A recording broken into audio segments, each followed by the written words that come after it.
Bienvenidos amigos, estamos una vez más aquí con todos ustedes en nuestra alquería, en los encuentros con Motril y con toda su historia, como ustedes ya deben de saber. Llevamos muchísimos programas ya, durante años, recorriendo todo nuestro municipio, los lugares emblemáticos, la historia, las leyendas y por supuesto todos esos datos históricos que vamos rescatando para todos ustedes y contándoselos pues, de una forma lo más coloquial posible para que esté más cerca de sus hogares y lógicamente de que cada uno de los motroleños conozcan la historia de nuestro municipio. Y camino que también ustedes hagan el ejercicio de intentar contársela a los demás, a sus hijos, a sus amigos, a sus vecinos, porque al fin y al cabo eso es lo que nos hace grande, y el saber y el conocer nuestra propia historia y el poder transmitirla.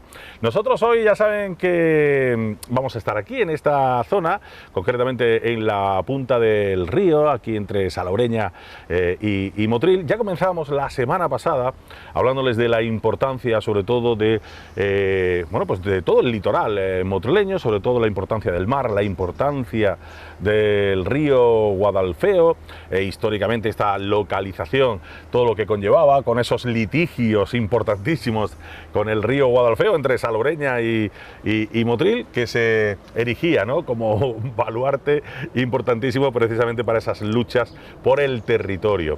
Don Manuel Domínguez, bienvenido un día más con nosotros.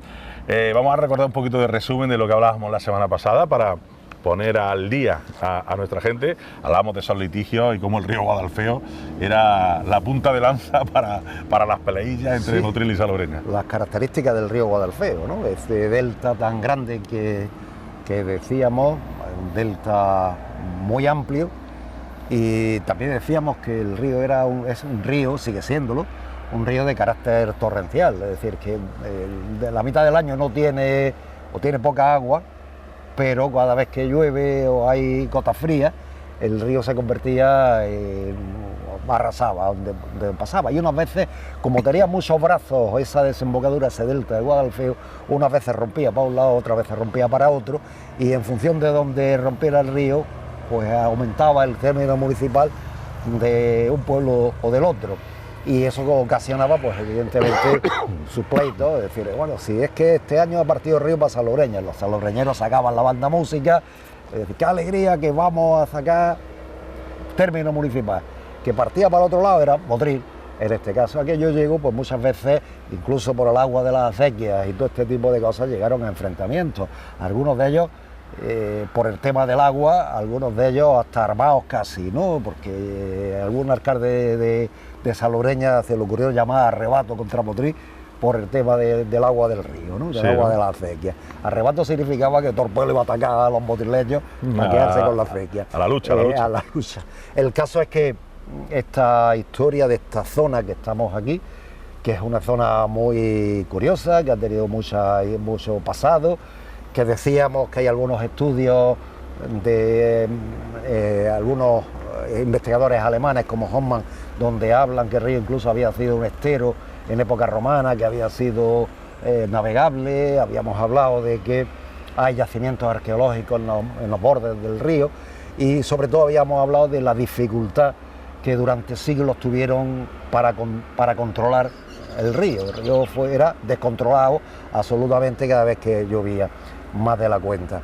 El caso es que todo esto, estas vegas se formaron gracias al río y gracias a la rambla. La punta del río debió ser más profunda antiguamente, y todas estas vegas de cultivo que después se usaron fundamentalmente para la caña de azúcar, cuando empezó el cultivo extensivo de la caña de azúcar, pagos como Trasfaramal, como Balabarca, como Jurite, son Albirca, el pago de la Alberca, ¿no?, que era otro pago de la Vega de Salobreña, que eran pagos donde se cultivaba caña de azúcar y que ya tenían todavía nombres musulmanes, como la Algaida, etcétera. Es decir, que indudablemente, si miramos hacia las zonas de Motril, toda esta zona serían aquellos pagos que en principio durante la época musulmana fueron charcas, fueron pantanos, fueron albuferas, y que después poco a poco, en el paso del tiempo, sobre todo en el siglo XVIII, se fueron desecando y rellenando y dedicándolos al cultivo cañeros, eran buenas tierras, relativamente eran muy salitrosas, pero evidentemente valían todavía para el cultivo de la caña de azúcar. El caso es que aquí hay una grandísima historia, incluso historia contemporánea. Esto es un lugar de memoria, porque cuando el año 37 se produce la desbandada, hubo que pasar el río, indudablemente con un montón de muertos, porque además coincidió en un mes de febrero donde también había habido gota fría y el río va con mucha agua y hubo mucha gente que murió al pasar el río. Por eso aquí se conserva como lugar de memoria también esta zona. Es decir, que ha tenido... Lo que no hablamos en su día, en la semana pasada, fue también del montón de puentes que ha ido arrasando a lo largo cada vez de que la se historia. Hacía un puente, el río. Hay puentes, el de Vélez, por ejemplo, que era un puente fundamental, puente de Vélez, fundamental por el tema de comunicar Motril con Granada, por el camino hacia Granada. Fue un puente que cada vez que se hacía el río se lo llevaba, es decir, porque no tenían técnica hasta el siglo XIX, finales del siglo XIX, cuando se construye el puente que hay hoy, pero siempre con bastantes problemas a la hora de comunicar los caminos, de comunicar pues,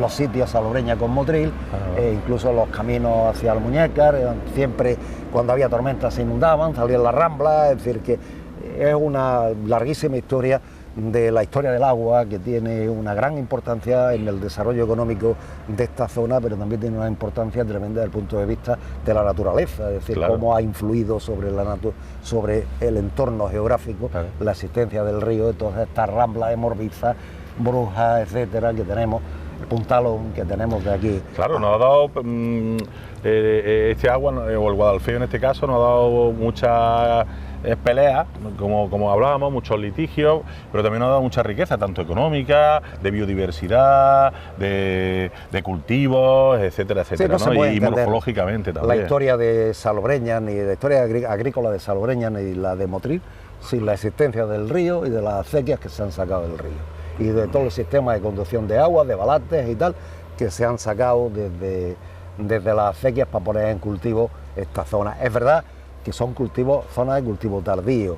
En época de la conquista, al principio del siglo XVI, la vega de Motril hoy tiene 60 y tantos mil marjales. La vega de Motril tenía solamente 15.000 marjales. Es decir, ¿por qué tenía tan poco? Porque toda esta zona que tenemos al sur, lo que hoy es la playa de Motril, toda la zona sur, desde el Camino Patria hacia abajo, desde la carretera prácticamente que une Motril con Salobreña hacia abajo, eran zonas pantanosas. Sí, no existía, eran zonas montuosas que decían zonas pantanosas que no estaban en cultivo. Era una vega muy pequeñita. Valor, ¿no? Y eso, ¿cómo se hizo? Pues desecando, con el trabajo inmenso de los motrileños, de los salobreñeros, para poner en cultivo toda esta zona. Y efectivamente, que también decíamos que en el siglo XVIII llueve mucho, y como habían talado todos los montes de alrededor, los montes Madalite, la Sierra Luja, habían talado todo, pues el siglo XVIII, que fue un siglo muy lluvioso, el río y las ramblas trajeron mucha tierra y asentaron la tierra y aumentaron. Es decir, seguramente hoy estamos hablando de que en época musulmana la costa está 200 metros más para arriba de lo que... También hay que decir que el mar también a lo largo de la historia ha ido retrotrayéndose. Claro, ¿no? Hay una distancia que hoy no la sé exactamente, pero seguramente el espacio que hay de costa era menor, es decir, hoy el mar estaba más arriba. Hay incluso alguna leyenda que decía que el mar llegaba hasta el Cerro de la Virgen, ¿no? No llegaría hasta ahí, ¿no? Pero sí que albuferas sí que había, y evidentemente el agua ocupaba muchísimo territorio de lo que hoy vemos seco y plantado, ¿no? En esa época habría más zonas pantanosas, albuferas y tal, que lo que conocemos hoy. Con el paso del tiempo se fueron desecando y obteniendo pues pagos que han sido relativamente rentables, Balabarca, Jurite, La Zapatera, Ciaza del Ramblao, etcétera, pues, que son hoy, o Los Finillos, Casa Contreras, que son hoy zonas de cultivo, o ya no de cultivo de caña, cultivo de otras cosas, o zona urbana hoy, o puede ser Playa Granada, donde antiguamente lo que había eran albuferas y zona de pantano, no había nada más que eso, ¿no? Pues lo iremos conociendo todo esto a lo largo de los próximos programas, porque iremos recorriendo todos esos términos, esos pagos, esos caminos que estaba mencionando don Manuel Domínguez. Y es que hay que recordar que esta parte que estamos viendo todavía aquí es considerada salobreña. Nosotros comenzaríamos prácticamente lo que es el camino de pescadores, es lo que comenzaría a partir de ahí Motril hacia... Sí, hoy el término está establecido en el camino pescadores, el término municipal. Quizá por una razón, es decir, es posible que por una razón, porque para que no hubiera más litigios con el tema del río, de la avenida del río, y que partiéramos de un lado para otro. Entonces se cogió la zona del delta prácticamente para Salobreña y a partir de Camino Pescadores para Motril. Y precisamente ahí teníamos localizada, si apuntamos nuestra cámara hacia lo que es esa puntita que sobresale, donde actualmente se encuentra el Hotel Impressive de Motril, pues ahí más o menos estaría localizada esa rambla de pescadores, ese camino de pescadores, y lo que teníamos nuestra atalaya defensiva, Trafarramal, ¿sí? ¿Qué significaba? Tras la arena. Tras las arenas. La palabra musulmana, que significa todos estos pagos tienen nombres musulmanes, han conservado Jurite, Balabarca, Algaida, han conservado los nombres musulmanes, el Juril, Ajarea, todos nombres que son musulmanes y que se han conservado, incluido el de Trafarramal, que sí que se ha perdido. El de Trafarramal es un nombre muy bonito, que significa tras las arenas, pero que hoy no existe. Hoy conocemos esa zona como Playa Granada. La de Torrenueva, ¿cómo se llamaba? Era Trafalcasis. Trafalcasis, que era tras las colinas. Tras las colinas. Al final no, si todo no daba un puntal sin hilo. No. O sea, cuéntanos la importancia de Trafarramal, de esa atalaya para los motroleños. Bueno, cuando veamos el Camino Pescadores os daréis cuenta de que el Camino Pescadores es el que comunica la playa de Motril con Pataura. Es decir, él que da entrada a conectar con el Camino de Patria y conecta también con Camino de los Cienillos, Camino de Patria, conecta también con el camino que va hacia Patauras y tal. Lógicamente, eso antiguamente eran las pesquerías, en la zona de pesquerías de Motril. Posiblemente... de ahí Camino de Pescadores. Camino de Pescadores. Posiblemente en Motril hubo, durante época musulmana y después, hubo bastantes pesquerías de atún. De atún. Almadrabas. El otro día leí un documento muy curioso del siglo XVIII, cuando la historia de la caña de azúcar está en crisis y tal, y que escribía el documento de 1744 decía como se hunda el cultivo del azúcar y la producción de azúcar, vamos a terminar como los antiguos, sacando atunes del mar. Es decir, que eso quería ya lo decir... mencionaban por algo. Mencionaban, claro. Seguramente porque antiguamente el tema de la pesca del atún era importante en esa época, existían almadrabas. Una de ellas estaba en las Azucenas, que cepamos, y otra seguramente en lo que es la playa Poniente hoy. Pero evidentemente debió ser importante. Es verdad que también el mar surte evidentemente alimentación. La pesca es una actividad muy antigua, hay datos de pesca en Motril hasta el siglo XVI con los precios de los pescados y todas esas cosas, se conserva. Pero también el mar fue una zona peligrosa por los piratas, por los corsarios. Ya en época musulmana pues, vemos que existían ya castillos, torres y tal, y cuando ya esta zona se conquista con los cristianos, la cosa se aumenta, y aumenta fundamentalmente por los berberiscos, los piratas del norte de África, que como esta es una zona rica, una zona, es verdad que atacan a todas las costas españolas del Mediterráneo. Todo lo que se mueve, pero si encima lo tienen cerca. Lo tienen cerca, y además el azúcar que se producía aquí, el producto caro, pues vamos a ver qué pillamos. Y las racias de los piratas berberiscos pues hicieron que esto se estableciera un modelo casi militar, con caballería, con infantería, con capitanes de caballos, es decir, se estableció un modelo casi militarizado. Incluso los propios vecinos de Salobreña o de Motril tenían que estar armados para que, en caso de ataque, los propios batallones de vecinos acudieran al ataque, ayudar a los soldados. Organizarse al abrigo también del propio ejército, pero también ellos organizados. Sí, había organizado, había batallones de vecinos, con su capitán, con su alférez y tal, con todas estas cosas. Estaban armados. Quizá un poco eso implica que esta zona fue bastante violenta y también una zona que por eso de los piratas y de la actividad militar y tal, no fue muy atractiva para el poblamiento. Es decir, venirse a vivir a Motril, por ejemplo, los que repueblan a Motril están obligados a traer armas, arcabuces, lanzas, ballestas, están obligados. Es decir, venirse aquí era venirse a zona de jaleo. Armados. Entonces era difícil venirse a vivir a una zona donde decía que cualquier día, cuando estabas acostado a la noche, aparecieran los berberiscos por tu casa. Hay que dormir con el cuchillo entre los dientes. Como en 1507, que llegan hasta Motril y toman Motril. Claro, llegan prácticamente hasta arriba, hasta el centro. Y lógicamente, pues es una zona violenta en este aspecto. Durante el largo de la historia de Motril, los vecinos de Motril estuvieron armados para defender su ciudad, porque lo que hacían era no esperar a que el barco pirata llegara a la costa, desembarcaran, ¿no? Lo que hacían es que cuando veían en la costa, en el horizonte, un barco, las torres defensivas empezaban a avisar que habían visto un barco. ¿Qué hacían los vecinos y los militares? Correr a la playa para evitar... Para esperarlo en la playa, que no es que defender Motril, porque ya cuando el último recurso era defender Motril, la Plaza España, la iglesia y tal. Y lo que hacían era irse a la playa e intentar pelear con los atacantes en la playa, no en la ciudad, porque en la ciudad posiblemente tuvieran más que perder, ¿no? Es decir, lo que hacían era evitar... Aunque tuviéramos muralla, aunque tuviéramos tal, pero al final era... Perder, es decir, que... Y esto fue siempre, atajadores, capitanes de caballería, el don Pedro Victoria, alcaide del castillo de Salobreña, capitanes de caballería, Gil González, es decir, un montón de soldados siempre por aquí, que los soldados siempre eran problemas de violencia y problemas de enfrentamiento con el poder civil, es decir, que evidentemente fue una zona bastante complicada de... ¿Y los piratas realmente qué buscaban de saquear? ¿El tema del azúcar? El tema del azúcar y gente. Esclavos. Esclavos.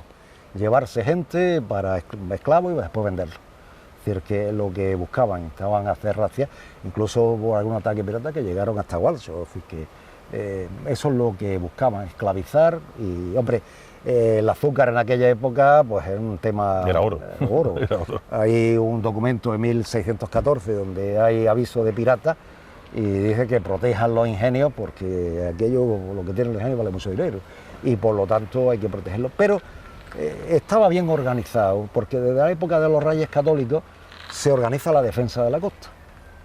Y se organiza desde el cuartel general, está en la Alhambra, pero se organiza pues con los castillos existentes y la reconstrucción o la construcción de antiguas torres, reconstrucción de antiguas torres o construcción de torres nuevas, de manera que las torres sirvieran para dar aviso. Las torres no defendían porque ni siquiera estaban armadas, ¿no? Por lo menos en los siglos XVI, y lo que hacían era torres de atalaya, es decir, dar aviso para que los batallones ¿Cómo se comunicaban? Con fuego, ¿no? Fuego, humo de día con humo y de noche con fuego.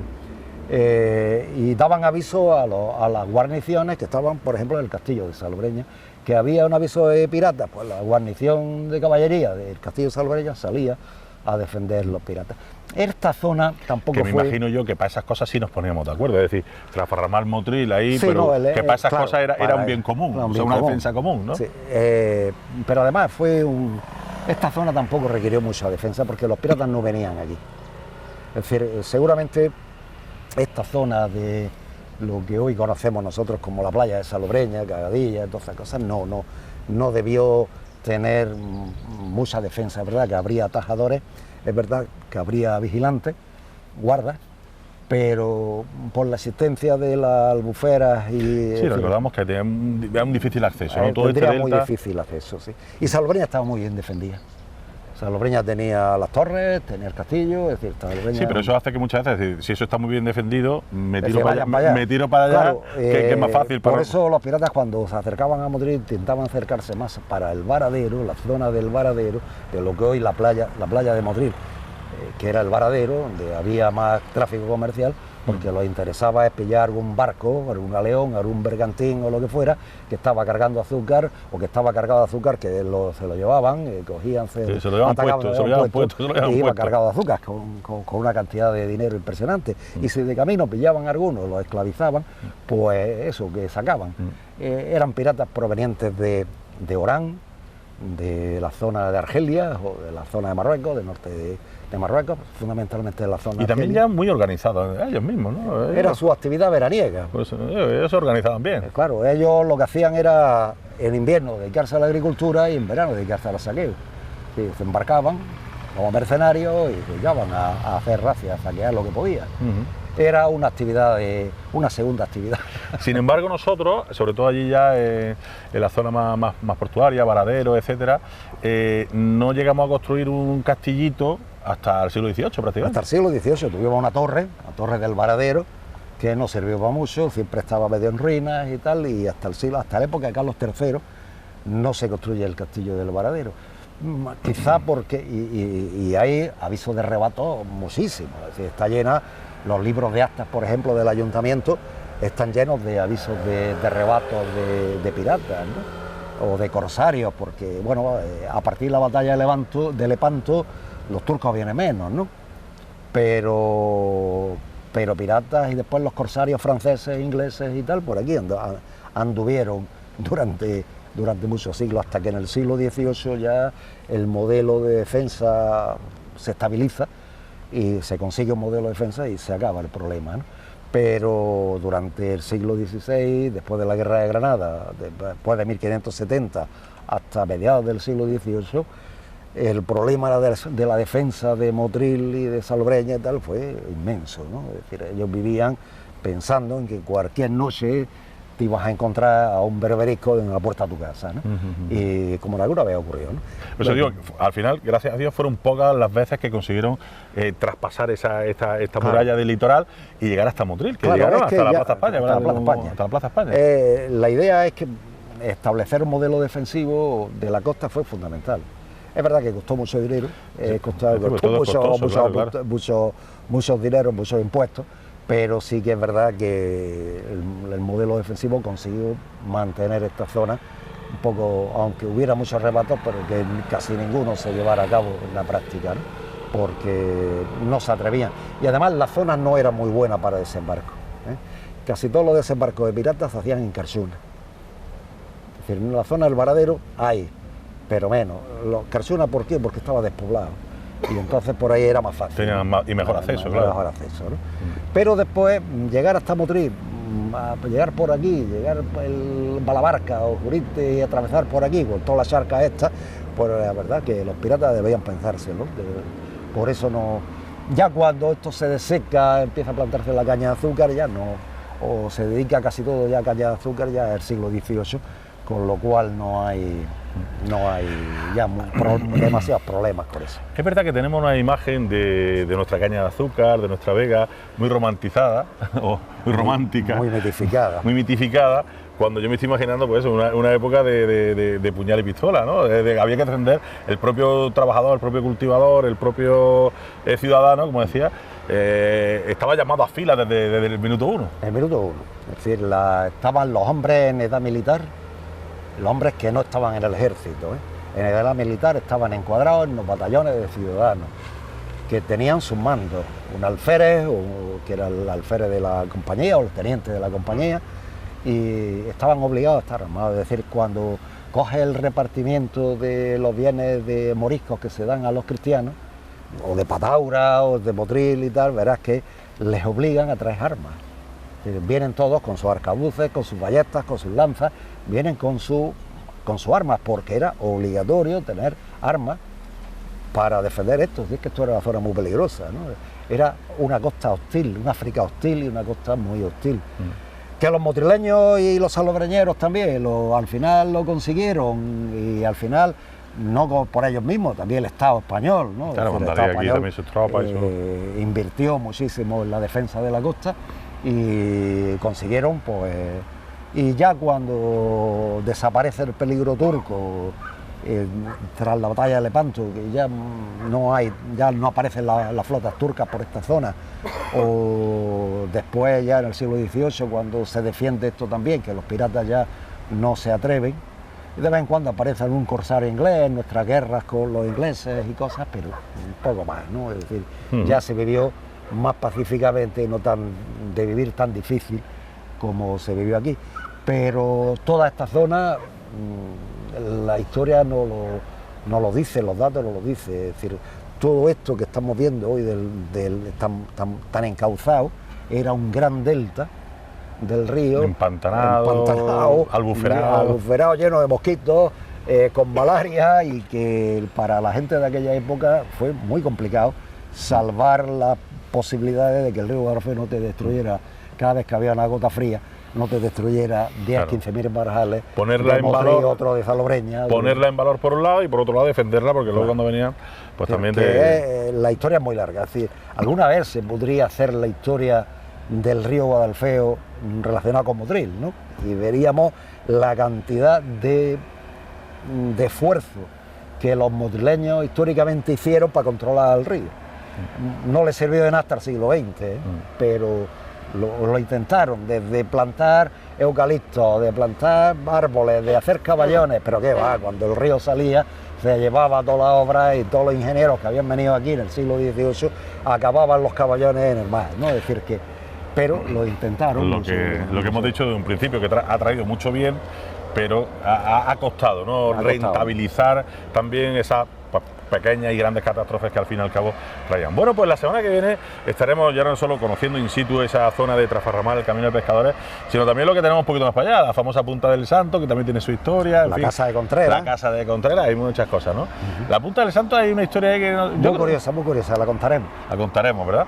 Bueno, pues la Punta del Santo y muchas otras cosas que ya digo, las leyendas y las historias de nuestro municipio en todo este litoral. Tenemos todavía muchos programas por aquí y de camino, como no, disfrutando la temperatura de Motril. Fíjense ustedes, en manga corta, da igual la época del año en la que nos encontremos. Gracias por estar con nosotros. La semana que viene más cosas aquí en La Alquería, en nuestros encuentros con Motril y nuestros encuentros con don Manuel Domínguez. Hasta la semana que viene. Adiós.